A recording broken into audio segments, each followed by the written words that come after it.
नमस्कार, आप देख रहे हैं लाइव 24 और मैं हूं आपके साथ कृतिका सूर्यवंशी। बुलेटिन की शुरुआत करते हैं बड़ी खबरों के साथ। कोरोना को लेकर अब किन्नरों ने भी लोगों को जागरूक करने का बीड़ा उठाया है। तो यातायात माह के चलते यातायात नियमों के साथ किन्नर हजरतगंज चौराहे पर लोगों को जागरूक करते दिखे। तो इस बीच यातायात पुलिस कर्मी भी मौजूद रहे। यातायात विभाग और किन्नरों ने संयुक्त रूप से आम जनमानस को हेलमेट, सीट बेल्ट सहित ट्रैफिक के अन्य नियमों को लेकर आम जनमानस को जागरूक किया। तो वहीं किन्नरों ने लोगों से नशे की हालत में गाड़ी न चलाने की अपील के साथ मास्क और सीट बेल्ट लगाने की बात को भी कहा। मैं 3 चीज़ों को लेके वो कर रही हूँ। एक तो जो भी इंसान गाड़ी चलाता है वो ड्रिंक ना करे, और प्लस आप जो सीट बेल्ट होती है कुछ लोग नहीं लगाते, कार चलाते हैं, तो वो सीट बेल्ट लगाएं। और प्लस और मास्क भी लगाइए। मास्क आप लगाए रहोगे तो आप भी सेफ रहोगे, मेरा भारत भी सेफ रहेगा। इसी चीज़ के लिए हम लोग ये कार्य कर रहे हैं। इस अभियान में लोगों का कितना साथ मिल रहा है आपको? बहुत, हमें तो बहुत ज़्यादा मिल रहा है। हमें बहुत अच्छा रिस्पांस मिला है हमें। आज यहाँ पर जो जागरूक किया जा रहा है वो मास्क को लेके किया जा रहा है कि मास्क लगाइए, ठीक है, हाथ को धोइए आप इस महामारी के अंदर, और ट्रैफिक के नियम का पालन करें कि हेलमेट लगा के चलें, सीट बेल्ट लगा के चलें, सारी चीज़ें करें, क्योंकि आपके घर में भी कोई आपका इंतज़ार कर रहा है। तो ये सारी चीज़ें लेके हम लोग चल रहे हैं और लेके सब चीज़ों को हम लोग बता रहे हैं, क्योंकि कुछ लोग ऐसे भी हैं जो किसी की नहीं सुनते हैं, पुलिस वालों की भी नहीं सुनते हैं। तो हम लोग चाहते हैं कि अगर उनकी नहीं सुने तो हमारी तो कम से कम सुने, क्योंकि हमारा कोई किसी से स्वार्थ नहीं। अगर हम लोग किसी के लिए कर रहे हैं तो सिर्फ उसकी सुरक्षा के लिए, उसकी अच्छाई के लिए कर रहे हैं। ट्रैफिक विभाग और आम जनमानस का कितना साथ आपको मिल रहा है जागरूकता अभियान? बहुत ज़्यादा मिल रहा है और हमें बहुत खुशी हो रही है। हम तो ये सोच रहे हैं कि ऐसे में तो हम लोग को भी इस तरीके जोड़ना चाहिए, चाहे प्राइवेट में ही जोड़ें, क्योंकि कुछ ऐसे लोग आ जाते हैं जो नहीं सुनते हैं, तो उनको शायद हम लोग समझा सकते हैं। तो ऐसे तो पुलिस प्रशासन को हमारा साथ देना चाहिए कि हमें अपने से जोड़ना चाहिए। हमें पैसे नहीं चाहिए, लेकिन हमें अपने साथ रख के सेवा कराएं हमसे, हम पूरी तरीके से उनके साथ खड़े उतरेंगे सेवा में। केजीएमयू में मासिक मानदेय बढ़ाने की मांग को लेकर जूनियर डॉक्टरों ने धरना देकर भूख हड़ताल शुरू कर दी। इन जूनियर डॉक्टरों का कहना है कि सेंट्रल गवर्नमेंट की पॉलिसी के अनुसार मानदेय की मांग की जा रही है, तो वही मांगे पूरी न होने पर उनकी भूख हड़ताल जारी रहेगी। जी, हम लोग इंटर्न डॉक्टर हैं। हम लोग का MBBS कंप्लीट हो चुका है, उसके बाद हम लोगों की इंटर्नशिप रहती है 1 साल की। तो इसमें जो मासिक मानदेय दिया जाता है वो पिछले 10 साल से नहीं बढ़ाया गया है। वो सिर्फ हमें 7,500 रुपये प्रतिमाह मिलता है, और जबकि दूसरे राज्यों में यही 20,000 से लेकर 30,000 रुपये तक है, और सेंट्रल इंस्टीट्यूट जितने हैं वहाँ 24,000 रुपये है। तो इसी को लेके हमारे सीनियर्स ने और हमने पिछले कई महीनों से और इवन कह लीजिए सालों से हम लोग प्रयास कर रहे हैं, और इधर 7-8 महीनों से हम लोग बिल्कुल हर ऑफिस और जहाँ भी हमारी पहुँच है एज ए स्टूडेंट हम लोग जहाँ भी एज ए डॉक्टर जा सकते हैं वहाँ जा रहे हैं, अपनी बात पहुँचा रहे हैं। और हमने जो चिकित्सा शिक्षा मंत्री जी हैं श्री सुरेश खन्ना जी, हमने उनसे भी मुलाकात की थी जुलाई में, और उन्होंने भी आश्वासन दिया था कि 1-2 महीने में आपकी बढ़ा दी जाएगी। फिर दोबारा हम लोगों ने मुलाकात करी, लेकिन वही आश्वासन फिर से कि 1-2 महीने में बढ़ा दी जाएगी। तो हम लोग हर ऑफिस और हर अधिकारी के पास जाके थक गए हैं, हमारे पास कुछ ऑप्शन नहीं बचा है, और इसीलिए हम लोगों को धरने पे बैठना पड़ा है। कोरोना के बढ़ते कहर को देखते हुए यूपी में भी अब तैयारी शुरू कर दी गई है, जिसके चलते लखनऊ जिलाधिकारी अभिषेक प्रकाश ने कोरोना व्यवस्थाओं का जायजा लिया। तो शहीद पथ स्थित मातृ एवं शिशु चिकित्सालय लोहिया संस्थान पहुंचकर निरीक्षण भी किया। तो इस दौरान कोविड-19 रोगियों के लिए ICU, HDU आदि सुविधाओं को लेकर अधिकारियों के साथ समीक्षा भी की। माननीय मुख्यमंत्री जी के निर्देशन में कोविड के बचाव के उपाय, कोविड के ट्रीटमेंट के उपाय और सारे प्रोटोकॉल्स को अक्षरशः पालन कराया जा रहा है। इसमें 4 चीज़ें सबसे इम्पोर्टेंट है: surveillance, testing, tracking and treatment. तो सर्विलांस, टेस्टिंग एंड ट्रैकिंग तो फील्ड एक्टिविटीज़ को अक्षरशः किया जा रहा है। प्रति व्यक्ति के कॉन्टैक्ट ट्रेसिंग पे हम लोग एवरेज यूनिक कॉन्टैक्ट 20+ का लेके चल रहे हैं। साथ ही साथ जो बाहर के आगंतुक हैं उनकी रैंडम टेस्टिंग कराई जा रही है, विशेष रूप से जो दिल्ली से आ रहे हैं। और जो हमारा ट्रीटमेंट पार्ट है, तो लखनऊ जनपद में 5 LC हमारे मेडिकल कोविड के फैसिलिटीज़ हैं, जहाँ पे हमारे ICU, HDU बेड्स भी हैं। कुल मिलाकर हमारे पास ICU बेड्स 1000 से ऊपर हैं जो कि फंक्शनल हैं। तो आज उसी में लोहिया कोविड अस्पताल के निरीक्षण के और साथ ही साथ यहाँ की पूरी टीम के साथ डायरेक्टर साहब भी थे, पूरी कोविड के MS, इनके सारे स्पेशलिस्ट हैं। 3 चीज़ों पर विस्तृत चर्चा की गई। एक तो हम अपनी बेस्ट ट्रीटमेंट प्रोटोकॉल के हिसाब से लोगों की लाइफ को सेव करें, डेथ्स ना हो, मिनिमाइज़ किया जाए, और साथ ही साथ पोस्ट कोविड केयर के लिए भी आज यहाँ पे एक निर्णय लिया गया है कि कोविड ठीक होने के बाद भी कुछ मरीजों में आता है कि बाद में भी सिम्टोमेटिक हो जाते हैं, तो 2000 में ही एक पोस्ट कोविड वार्ड भी स्टार्ट किया जाएगा।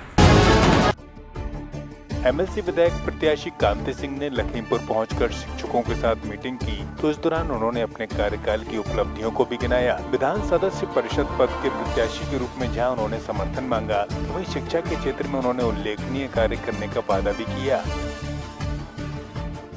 मैंने 7 जनपदों में बहुत अच्छे ढंग से काम किया है। ज़मीन में रह कर के मैंने काम किया है। सोलर लाइटें लगवाई, इंडिया मार्क का हैंडपम्प लगवाए, स्कूलों में छोटा छोटा मैंने अनुदान दिया ताकि हमारे स्कूलों में बच्चों के लिए शौचालय बन जाए। कहीं पर फर्नीचर की व्यवस्था करा दी, कहीं पर हमने कुछ कर दिया छोटा छोटा इस तरीके से। और सोलर लाइटें, हैंडपम्प, स्कूलों के लिए अनुदान। इसके अलावा मैंने बहुत सारे काम किए हैं कि निःशुल्क करियर काउंसलिंग कराई है।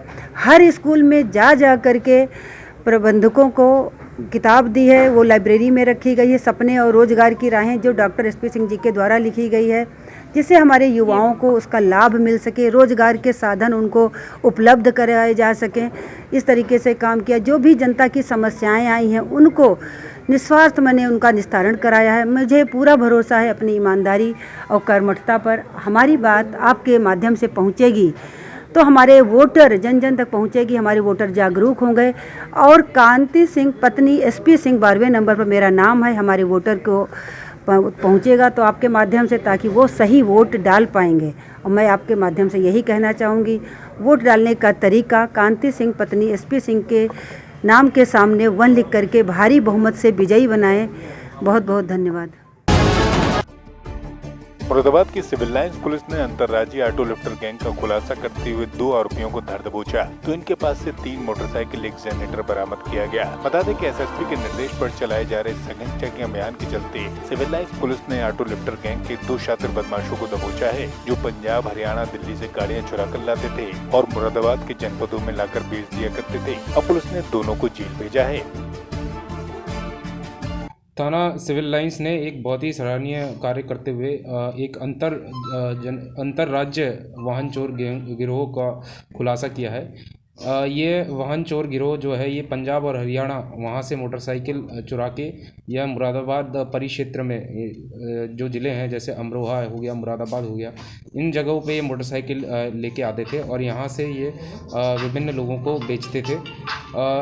इस गिरोह के 2 लोग जो कि जिनके नाम है मोहम्मद नासिर पुत्र छोटे निवासी गिरजागर रोड, इस्लाम नगर, कादरी मस्जिद के पास, थाना पागवाड़ा, तथा एक अन्य व्यक्ति नसीम पुत्र हफीज़ अहमद निवासी ब्रह्मपुर मस्जिद के सामने, थाना बिलारी। इन 2 लोगों को गिरफ्तार किया गया है और इनके पास से 3 मोटरसाइकिलों की बरामदगी हुई है।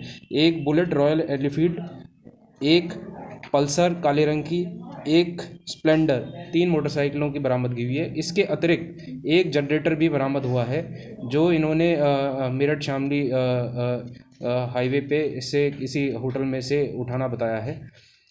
इनके अलावा 2 अन्य व्यक्ति इनसे पूछताछ में पता लगा है जिनके नाम है सतवीर सिंह और जयवीर सिंह।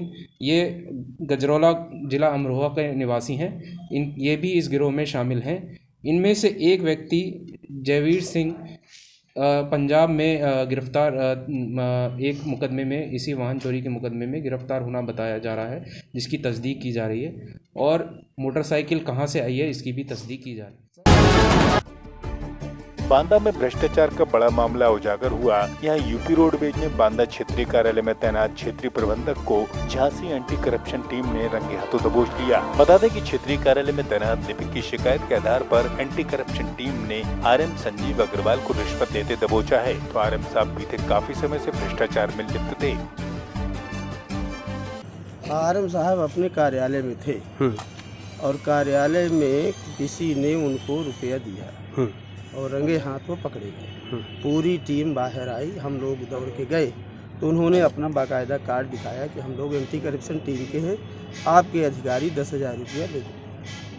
रंगे हाथ में पकड़े गए तो सब ने कहा ठीक है, क्योंकि सब लोग जानते भी थे कि बिना पैसे कोई काम ही नहीं करते।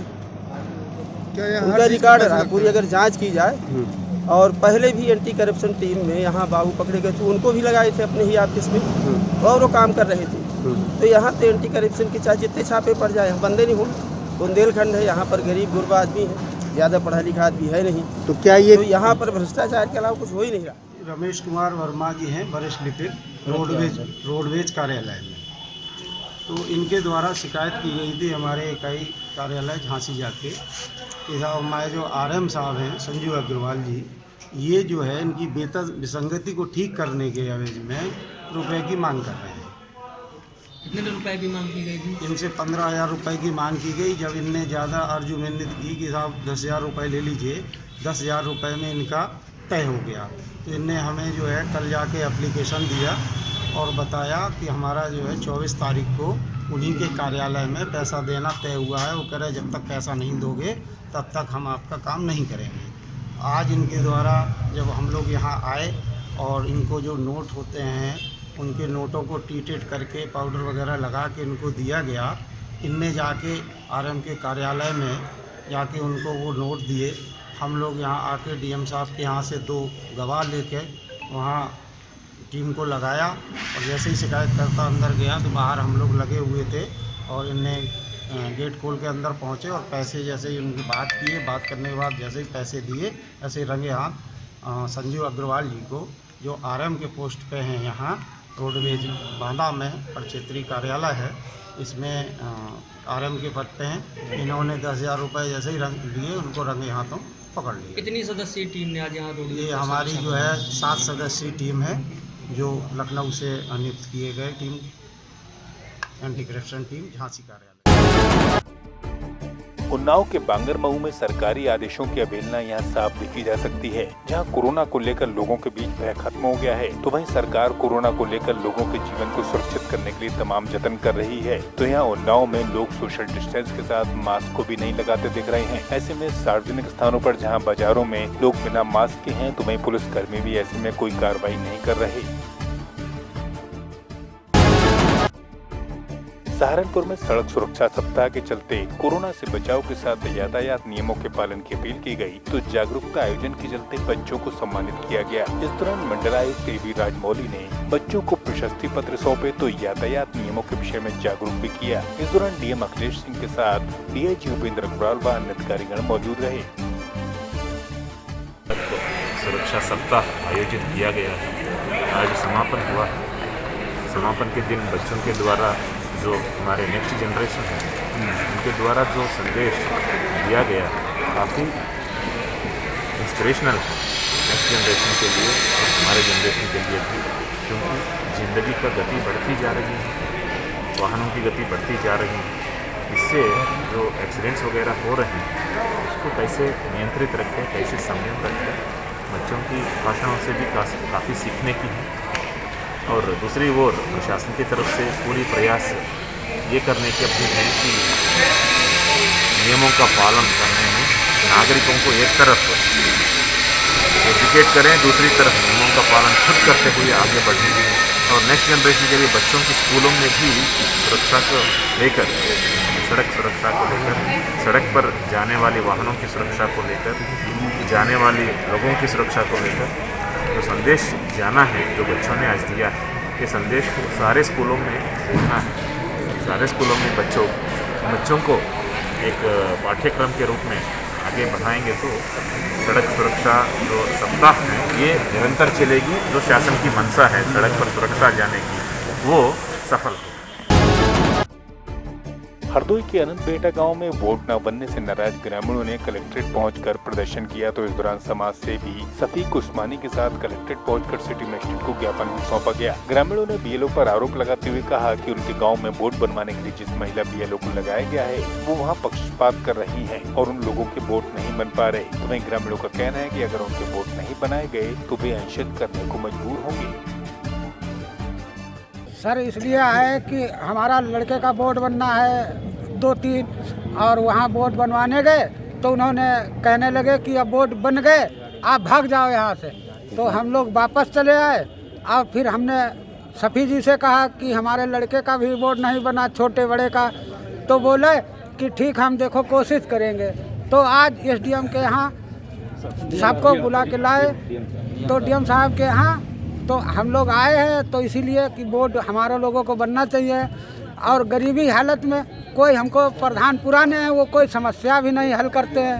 समस्या ये है कि राजकुमारी बीएलओ ग्राम पंचायत अनेक बेहटा ब्लॉक 52 हरदोई से जो बीएलओ हैं स्कूल में ही सिर्फ बैठ करके वोट बनाए हैं और एक पक्ष के उन्होंने ही वोट बनाए हैं। बाकी सैकड़ों लोगों के वोट नहीं बने, ना ही उन्होंने सर्वे अभी तक किया है, ना ही किसी के घर गई हैं और ना ही किसी से पूछा। खाली कागज़ मंगा लिए और कागज़ मंगाने के बाद में उन्होंने एक पक्ष के सिर्फ 33-34 वोट बढ़ाए। बाकी सैकड़ों लोगों की बड़ी बड़ी समस्याएँ हैं कि उनके वोट बढ़ने चाहिए, उनको अपना हक मिलना चाहिए। उन्होंने ऐसा कुछ नहीं किया, बस खाली स्कूल में बैठ करके ही उन्होंने वोट बढ़ा के बस्ता भी जमा कर दिया है। इस संबंध में मैंने एक प्रार्थना पत्र पहले भी 12/11/2020 को श्री महोदया SDM सदर को दिया था। और बस आज कहाँ आए हैं? आज हम यहाँ DM साहब के वहाँ आए हुए हैं और ज्ञापन लेकर के, और हम लोग यहाँ धरने बैठे हुए हैं। जब तक वोट नहीं बनेंगे तब तक हम लोग यहाँ से हटेंगे नहीं। झांसी में घर के बाहर गाड़ी खड़ी करने को लेकर हुए विवाद में दर्जन भर दबंग पड़ोसियों ने मेन गेट का दरवाजा तोड़कर पड़ोसी घर में घुसकर महिलाओं के साथ पूरे परिवार के साथ जमकर मारपीट की। इतना ही नहीं, इस दौरान घर में रखा सामान भी तोड़ा गया। तो मामला सीपरी बाजार थाना क्षेत्र के दीनदयाल कॉलोनी का है। तो घटना CCTV कैमरे में अब कैद हो गई है। यहाँ गाड़ी खड़ी थी, हमने बच्चे को बोला बेटा गाड़ी हटा लो, और ये लोग 10 एक बड़ा लड़का आया, नाम तो मुझे मालूम नहीं, और उसने झगड़ा शुरू कर दिया। हम लोग ताला लगा के अंदर आ गए, 20-25 लोग आए, हमारा गेट तोड़ दिया और हमको बहुत मारा। साहब ये देखो सर फाड़ दिया मेरा, ये पूरी आँखों में मेरी जंजीर खींच के ले गए, मोबाइल चुरा के ले गए मेरा, घर के अंदर घुस के मारा। साहब पूरा CCTV कैमरे में फुटेज देख लो आप। मेरे साथ इस बुलेटिन में इतना ही। देश और दुनिया की बाकी खबरों के लिए देखते रहिए Live 24।